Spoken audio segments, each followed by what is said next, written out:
Picture this. You're sitting at what you think is a normal Sunday dinner when your sister casually drops a bombshell that changes everything. But here's the twist. While she's planning her future in your house, you've already made a decision that will leave everyone speechless. Trust me, the champagne won't be the only thing shattering by the end of this story. I'm gripping my water glass so tight my knuckles are turning white as my sister Phaedra's words hang in the air like a death sentence. So next week I'll be moving into your place, she says, with this casual smile, like she's announcing she's switching to oat milk or taking up yoga, just until I figure things out. The champagne cork pops beside me, and Dad, Patrick, is beaming as he pours the bubbling liquid into crystal flutes I've literally never seen before in my life. Mom's china, the set she only brings out for Thanksgiving and Christmas, gleams under the chandelier light. The formal table arrangement should have been my first clue that something was happening. Phaedra is seated at the head of the table, the fancy settings, the champagne chilling in an ice bucket. This isn't Sunday dinner. This is an ambush. I've already started packing, Phaedra continues, accepting a flute from Dad with this gracious nod. It shouldn't take more than a day to get everything moved in. My parents exchange these pleased glances across the table, nodding along like this is the most reasonable plan in the world.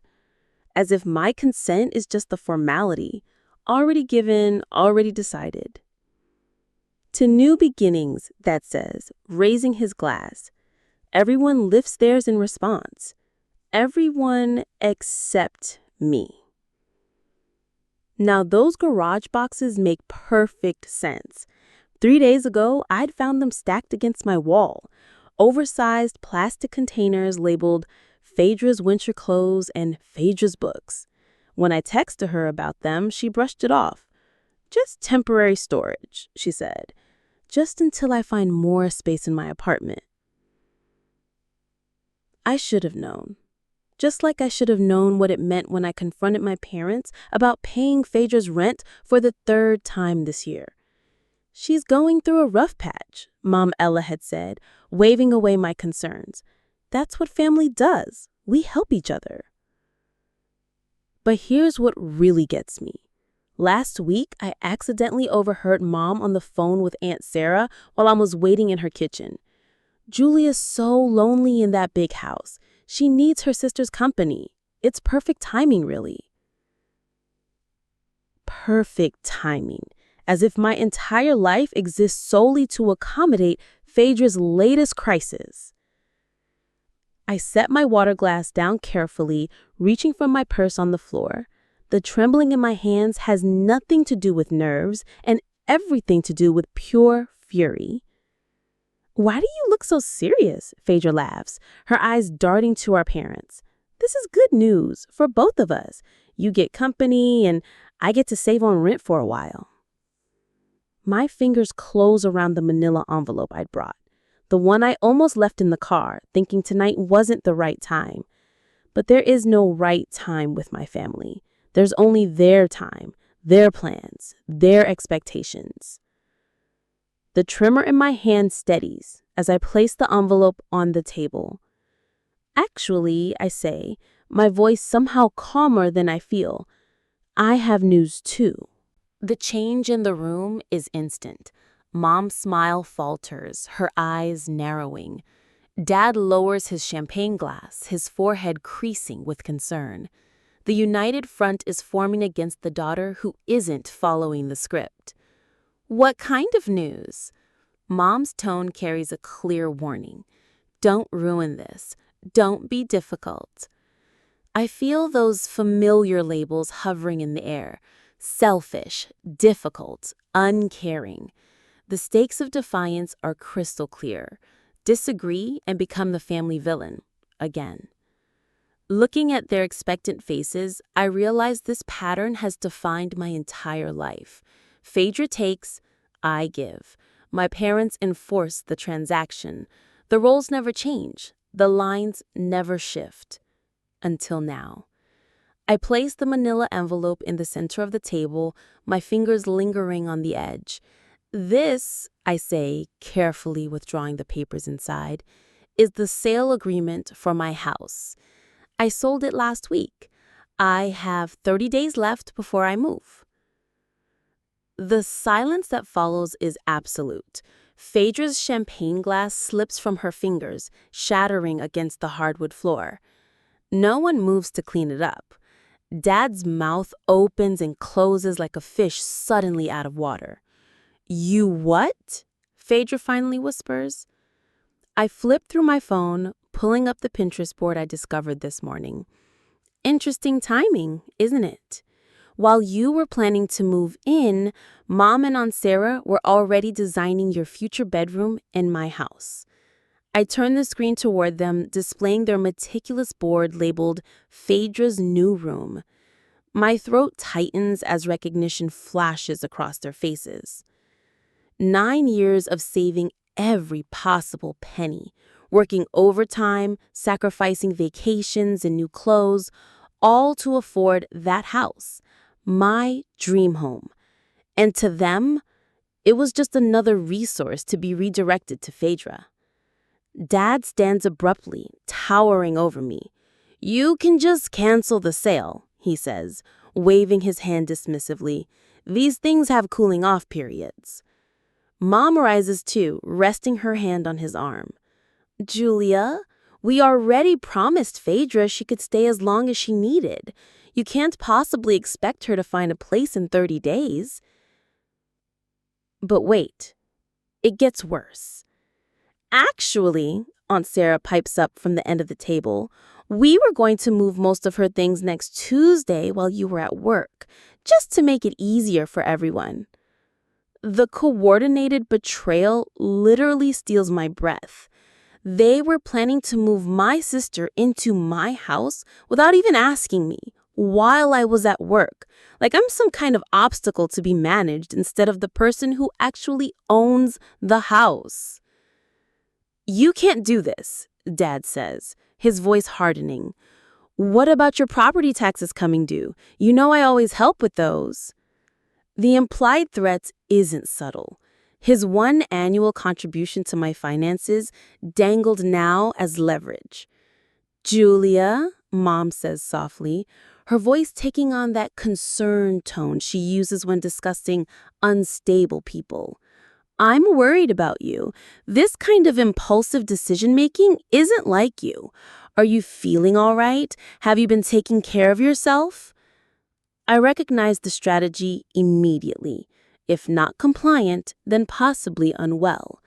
It's a familiar path in our family dynamic. "You did this on purpose," Phaedra accuses, tears streaming down her face. "You found out I needed a place to stay and sold your house just to spite me." The accusation lands like a physical blow. This is how it always goes. My boundaries recast as cruelty, my self-preservation painted as selfishness. For a moment, I consider explaining the truth. The catastrophic roof replacement that drained my savings, the water line break, the heating system failure, the mounting financial pressure that made selling not just advisable, but necessary. But what would be the point? They've already cast me as the villain in this family drama. "I made this decision for my own reasons," I say instead, keeping my voice steady. "And it's final." "So you're just going to leave your sister homeless?" Mom's voice rises. "After everything we've done for you?" "Phaedra isn't homeless," I point out. "She has an apartment, and if that doesn't work, she has your spare bedroom." "That's not the point," Dad interjects. "Family helps family, period." The unspoken remainder hangs in the air. "And you're not being family." Under the table, I feel a gentle squeeze on my hand. Lunaria Green, Mom's oldest friend, whispers so quietly I almost miss it. "Good for you." It's small validation, but in this moment, it feels monumental. The calls start Tuesday morning while I'm making coffee. Aunt Sarah's name flashes on my screen. Unusual for a weekday before 9. Julia, honey, I just talked to your mother. Her voice carries that particular tone reserved for funerals and family scandals. Is it true you sold your house just to keep Phaedra from staying with you? My coffee sloshes over the rim of my mug, scalding my fingers. What? Phaedra called me in tears last night. Said you sold your beautiful home out of spite, knowing she needed a place to stay. The burning on my hand fades as different heat rises in my chest. That's not what happened. Your sister will be homeless, Julia. I never thought you could be so cruel. The calls continue all day. Uncle Robert, Cousin Jennifer, even Dad's golf buddy Chuck, whose connection to this situation completely escapes me. Each conversation follows the same script. Phaedra's desperate situation, my apparent heartlessness, their profound disappointment in me. While preparing dinner, I make the mistake of checking Facebook. Phaedra's latest post appears at the top of my feed. The hardest lesson in life is learning who truly has your back when times get tough. Family should be forever, not just when it's convenient. 27 sympathetic comments follow, including one from Mom. We're here for you, sweetheart, always. But here's what they don't know. Here's what I haven't told anyone. The roof replacement came first. $11,000 I hadn't budgeted for when March storms revealed leaks in 3 different rooms. I emptied my vacation fund and took a small loan, telling myself it was a one-time emergency. Then the water line broke in April. $8,200 for emergency repairs and landscape restoration. I canceled plans to visit my college roommate in Arizona, picked up weekend marketing work, and ate ramen for dinner more nights than I care to admit. The heating system failure in June was the final blow. $5,000 I simply didn't have. Each night after work, I'd sit at my kitchen table, surrounded by spreadsheets and bank statements, calculating and recalculating figures that refused to balance. The crying started around then. Silent tears that came only after midnight, when I was certain no neighbors might glance through my windows and see the truth, that the woman they weighed to each morning was falling apart behind closed doors. While maintaining this facade, I packed my home each evening. 9 years of memories sorted into keep, donate, and trash. Books that once lined entire walls now filled boxes stacked in corners. Through it all, I documented everything. Bank statements in chronological order, house repair invoices filed by date, text messages screenshotted and saved, a fortress of paper proof against the siege of family fiction. Saturday afternoon, my parents arrived with Phaedra. No warning texts, no courtesy call. They file in like funeral directors, solemn, judgmental, prepared to manage a difficult situation. You're really going through with this madness, Mom says, spotting the boxes immediately. I continue wrapping dishes methodically. Unlike past confrontations, I don't stop what I'm doing to give them my full attention. I don't offer beverages or comfortable seats. I continue my work while they stand awkwardly in my half-packed kitchen. We're your family, Mom says, voice wavering between anger and disbelief. Yes, you are. And I've never once asked you for money. Not for college, not for my first apartment, not for this house, and not for the repairs that drained my savings. For once, they have no immediate response. I realize with startling clarity that I no longer need their approval or understanding. The constant ache for validation I've carried since childhood has quieted, replaced by something sturdier. That evening, Lunaria arrives with Thai food and 2 bottles of wine. She helps me pack photo albums while sharing stories of her own sister, the one who didn't speak to her for 3 years after Lunaria refused to co-sign a loan. Family patterns are the hardest to break, she says, carefully wrapping a crystal vase my grandmother left me. But sometimes breaking them is the only way forward. Monday brings an unexpected text from my colleague Thomas. Need help moving? Got a truck and strong back. Family often sees us least clearly. Just say when. The contrast strikes me as I review these messages over dinner. These people ask what I need rather than telling me what to give. They offer specific help instead of vague demands. 3 months later, I stand in the center of my downtown townhouse, sunlight streaming through windows that are actually mine, not threatened by family expectations or financial strain. My mortgage payment appears in green on my banking app, 30% less than what I paid for the Craftsman house. Sunday dinner at my parents' house has changed. Dad greets me with a genuine hug. In the dining room, Phaedra arranges flowers in a simple vase. They gave me my first business cards today, she says, pulling one from her pocket. Assistant marketing coordinator. Sounds fancy for someone who mostly makes coffee runs, but I'm learning so much. She hands me the card proudly, without the defensive edge that once colored her accomplishments. Mom appears carrying a casserole, then turns to me. Julia, how was your photography class? I blink, still adjusting to the novelty of balanced attention. As we eat, I notice Dad asking thoughtful questions of both daughters, not just fawning over Phaedra's every word. The following weekend finds Phaedra and I at my kitchen table, surrounded by spreadsheets and calculator apps. So if I put away 15% of each paycheck, I could have first and last month rent by January. She runs the numbers again.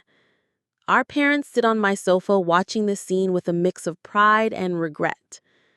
We should have done this years ago, Mom admits quietly. We thought we were helping, but we were hurting both of you in different ways.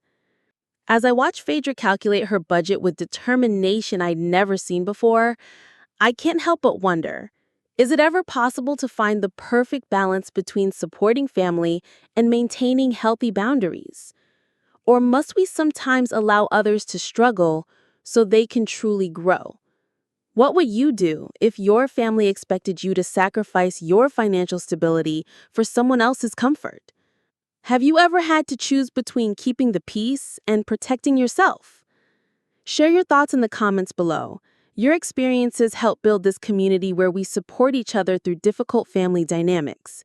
If stories like this resonate with you, please give this video a thumbs up and subscribe to Hidden Hearth for more real-life tales of boundary setting, family drama, and finding your strength when it matters most. Until next time, remember, sometimes the most loving thing you can do is say no.